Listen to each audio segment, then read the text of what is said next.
Welcome to the first Imagine gathering of 2021.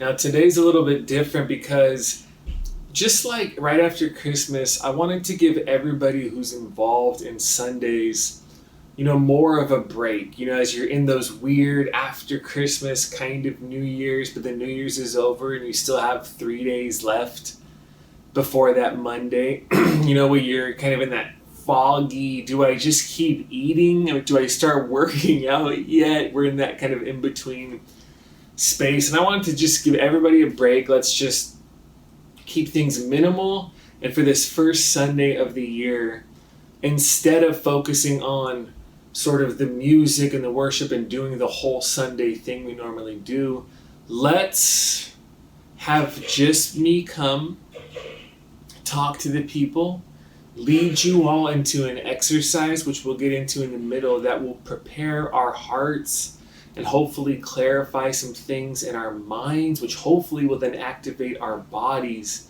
to live into 2021 with some intentionality and with some hope. Now, we all know what 2020 was, right? We've done Christmas, we did the recap.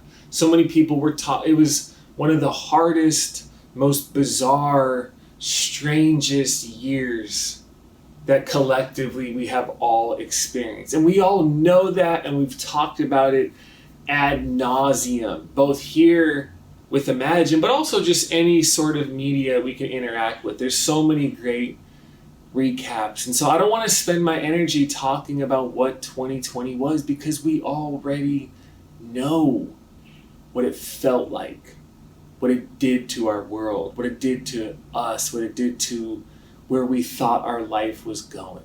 We know that. We have to continue to grieve, to overcome, to let go of where we thought things were going, accept right where things are, and then have just enough hope and imagination to allow God to recreate where this is all going to go. And that is what 2021 is about. So I want to, instead of spending the time talking about that, this is where we are. Let's talk about what it looks like to begin 2021 on purpose, in the presence of God and with each other. So I want to begin with this story about Thomas Edison. When Thomas Edison was a young boy, a teacher gave him a note to bring home to his mom so she could read it. And when the teacher gave young Thomas Edison a note, she said, "This is only for your mother's eyes. Nobody else gets to read this," right? So Thomas Edison, really curious, must have been too young to be able to read at that time, brings the note home to his mom. And when he gives it to his mom and says, "My teacher said only you're supposed to read this." So she opens the note, and as she reads it, her eyes begin to well up with tears. And then when she read it, it said, "Read it out loud to your son." So she starts to read, and here's what she said. She opens the note and says, "Your son is a genius. This school is too small for him. Our faculty will not serve him well. You need to teach him yourself." And she was just overwhelmed with emotion. You can imagine how encouraged and inspired and how much those words stayed with him as he began his life towards becoming America's greatest inventor, or one of America's greatest inventors of all time. Right, so years later, Thomas Edison's mom passed away. And after she passed away, he ended up becoming this, very well-known, famous, always on the edge of where things were inventor, right? Just unparalleled at that time. And one day he went back to his mom's old house and he was cleaning out some of her old boxes, and he found that letter.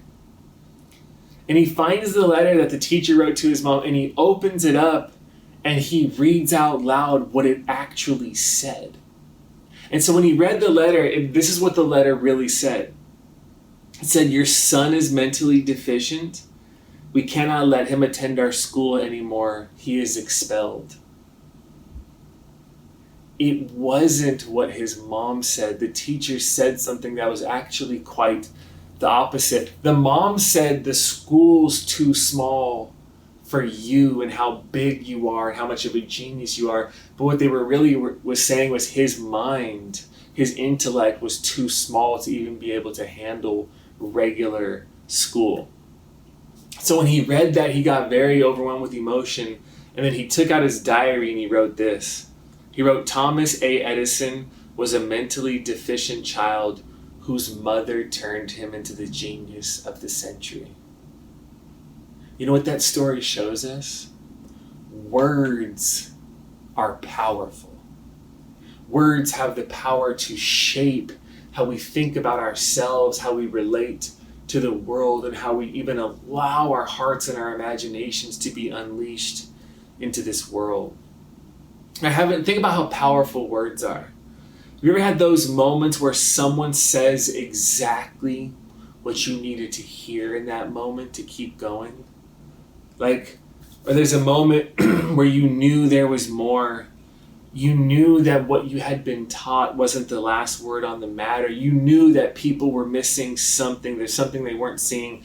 Then you heard someone say it. Like they said the thing. You read it in a book. You heard it maybe even in a sermon. I don't know. I don't want to be presumptuous. Once in a while, maybe.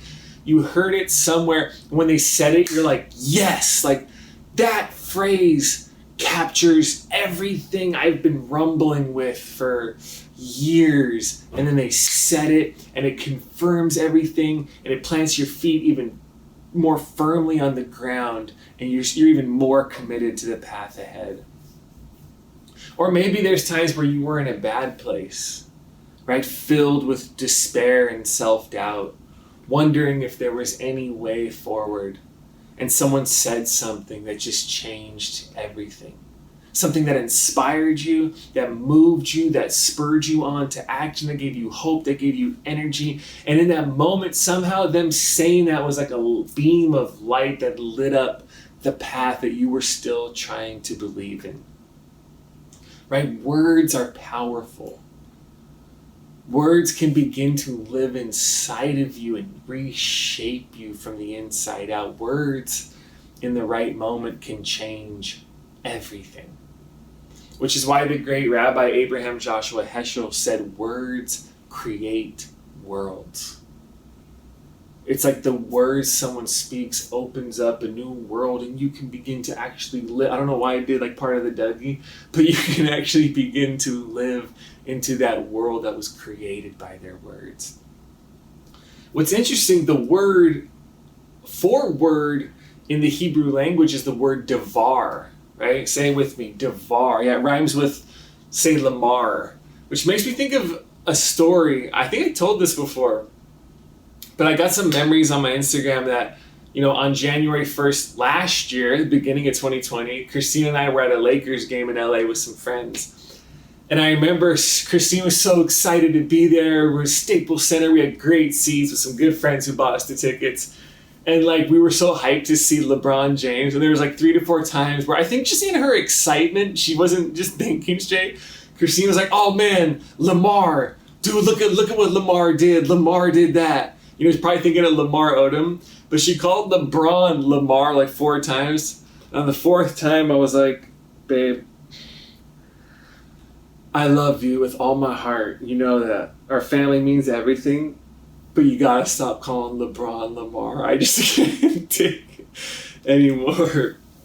But the Hebrew word devar is used around 1,400 times in the Bible. Right? So you say God speaks, God provides words, or God devars, and then things happen. The word for word is also the word for thing, like an object, a concrete, tactile, tangible thing. So in the Hebrew consciousness, words were like things, right? Words took up space. Words were words you could touch and you could feel them. So in the Hebrew mind, words and things existed in the same category. In the Hebrew mind, words were things. They had just as much substance as anything else. So a word was an actual thing because it took up space, and they believed it had the power to move and to do things in this world. So when you open the Bible and you start reading the first chapter, the Genesis poem about the creation of the world, is it any surprise that we're introduced to God as a poet who creates the world with words? Right? Genesis 1:27. And God said, God uses words. And God said, let there be light. And there was light.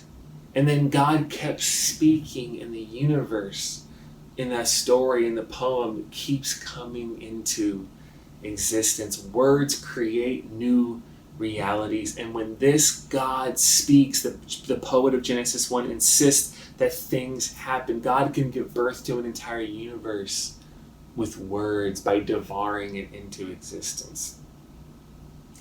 So I remember at the beginning of last year in 2020, we introduced people to this exercise, and we want to do it again. For years, I don't know how long, Christina and I will begin the year by choosing or receiving from God, or the relationship of whatever that's like for those things to sort of coexist. And we choose or we discover our word for the year. Right? And that word I'll get into, and we think about how that shapes us for the year. So I remember last year, the beginning of 2020, unexpectedly to me, my word was fun. So 2020, my word was fun. And then the whole year was like, really fun. Okay, we will create some challenges for you to be able to hold on and stay true to that. And I actually just asked Christina outside, I said, babe, what was your word for 2020? I kind of forgot. And she said, oh, it was present. The word was present, which is hilarious because just recently, over the past couple of days, we were at this beautiful beach where it has like a secret lagoon you can like swim over to, and it's like private beach. We're with the kids, and in order to get there, we had to walk on these rocks. Like I'm carrying True. I kind of jumped off the rocks with him in my hand. But Caleb, it's just this whole thing, right? To climb on these rocks and get to this beach. And right as we get there, it's so beautiful and overwhelming. And then right as we start to settle, Christine's like, I'm going to go back and get my phone because she wants to take pictures. And after everything we just went through. And so when she said that, I was like, babe, present. Just like, let's be present. Let's not take photos. And it's like when I said that, she's like, just chill, all right? I'm going to be right back. Just chill, which is her way of saying, I know it's my word, and I'm still going to get my phone right now. I'm going to capture this. But your word is something you should return to. Your word is something. Here's a couple things before we do we're going to take time in a couple of minutes to reflect and take some time thinking about what our word might be for 2021. But let me give you a couple of guiding thoughts as we move into this exercise. Your word should be an invitation and a challenge and a summons and a calling from God into more of who you are. So someone might say, my word for 2021 is enough. There's certain moments in relationships I want to stop performing and I want to just practice being enough. Or someone might say, my word for 2021 is courage. See, sometimes the word expresses a desire that you have. Your desire is, I want to be present. Your desire is, I want to be more creative. Your desire is, I want to be connected. Whatever it is. So sometimes the word expresses the longings in your heart. Other times, that word might express what is required from you in order to get there. So it's not connection, or it's not creativity, or it's your word might be courage. Because you know what you want. That isn't the issue. But you also know what you need to do in order to get there. You know how, or the word might be trust, because you need to entrust an unknown future to God in order for you to have the courage to create. So sometimes your word expresses what you desire. Sometimes your word expresses what is required from you in order to live into that invitation or challenge or summons or beckoning from God. And your word is, so that's the power of the word is something that you return to throughout the year. Say if somebody's word is like intimacy, not just in a romantic sense, but with people, or connection. There might be moments along the way where they get invited into a new thing, they get asked to be a part of something. Someone says, hey, you should come with us and check this out. And your default response for whatever reasons is like, no, no thanks, I'm good, no thank you.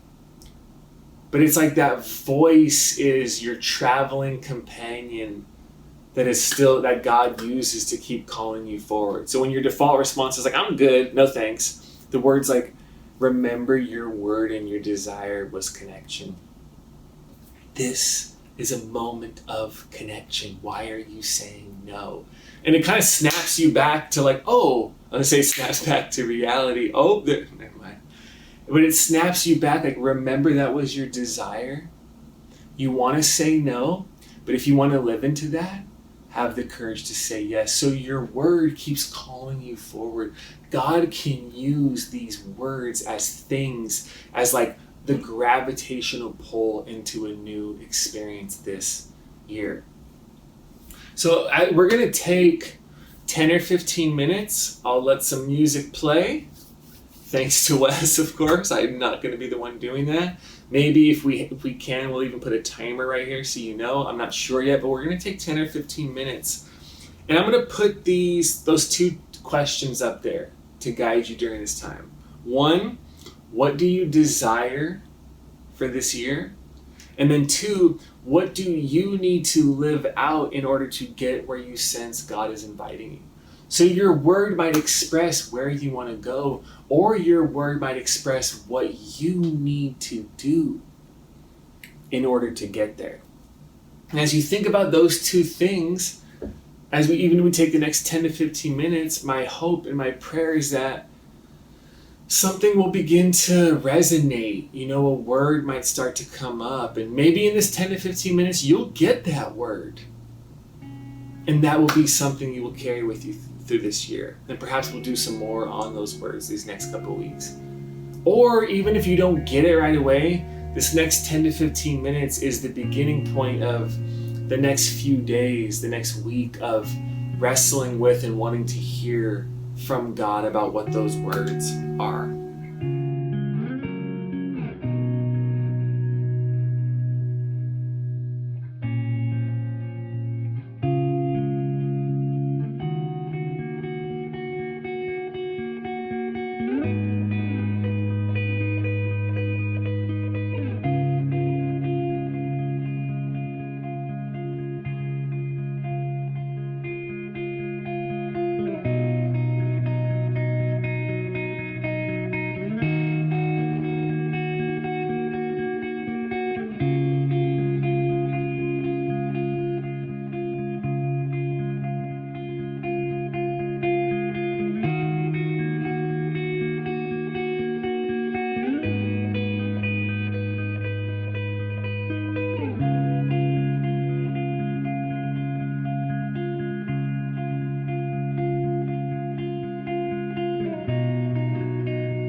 All right, we're back. One more story.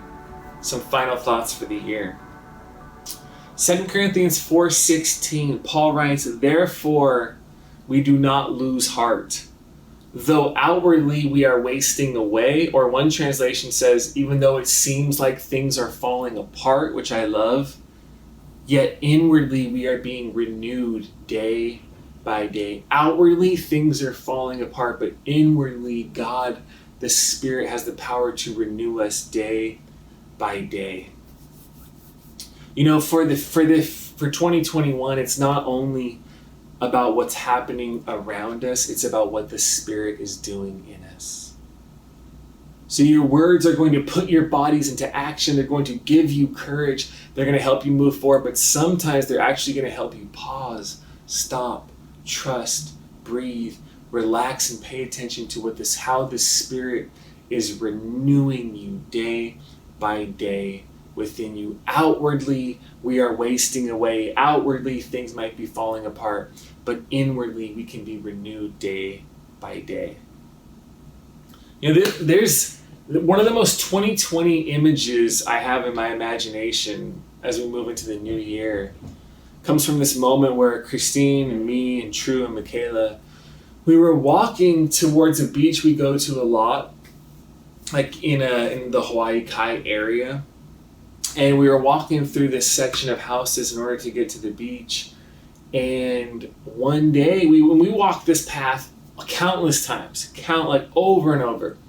But one day, we're walking through this path, and I look to my left, and they're all super nice houses. This garage, shed, little house, part of the house, was completely burnt to the ground. I'm talking about completely black, still smoking, smelled so bad. There was yellow caution tape around it. Like, this part of the house, this shed, whatever it was almost completely burnt to the ground. There was a skeleton of frames left, and even those were just charred. The smell was so overwhelming, and I was like, dude, someone just burnt this place down. I heard that it was arson too, so someone intentionally tried to burn this place down. And it was just like, I remember just thinking, man, we're the middle of 2020, and things are being burnt to the ground. Ideas we had have been burnt to the ground. Plans that we had burnt to the ground. The structure of relationships we had burnt to the ground. Momentum that we had burnt to the ground. Dreams that we had burnt to the ground, right? It was amazing because it was so poetic and symbolic because we were in the middle of it. And as time went on, and as the place started to get cleaned up, Christine and I were just there a few days ago, and if you were to walk by it right now, you wouldn't even know that it happened. 6 months later, whatever it is, it's been paved over.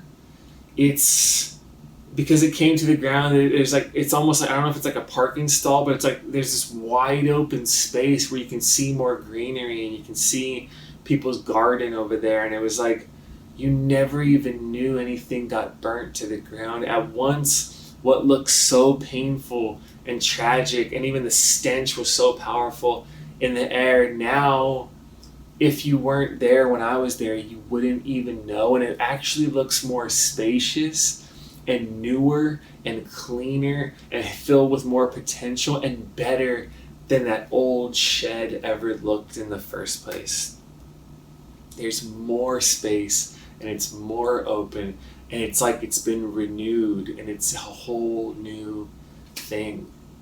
So for 2021, some of you have a new word, and if not yet, my prayer is that you will find that word that the Spirit of God can use within you to renew you day by day and to keep calling you forward. There are new words for us for 2021. And also my hope and prayer is that there are new things for you. New connections, new relationships, new opportunities, new ideas that would have never come to you unless those things in 2020 were burnt to the ground. Yes, that was all hard, but there is newness. That is the whole biblical narrative is the life after the death, the newness after the old thing, what's next after what was. We are not people of what was. We are people who accept what is and always can see what will be. We are not people who are stuck on what is. We are people who dare to keep asking what if, to allow God to plant those seeds of what if it can be like this in the future through our imaginations. That is who we are. So my hope and prayer is that there are new things for you and you will trust that. And also our commitment is that there will be new things for Imagine. Maybe after Christmas, maybe before we can gather like we once did, maybe we'll be doing those nighttime events once a month. We'll be doing the next 6 months is a whole new thing of us trusting the future to God, using our imaginations, allowing the Spirit to give us the energy and hope to ask what if for the next 6 months as we're still living into uncertainty. So new words, new things for you, new things for Imagine, new things for our world. Let's live into all of that newness and begin this year together. So may the Lord bless you and keep you.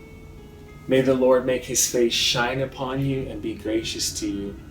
And may the Lord turn his face towards you and give you peace.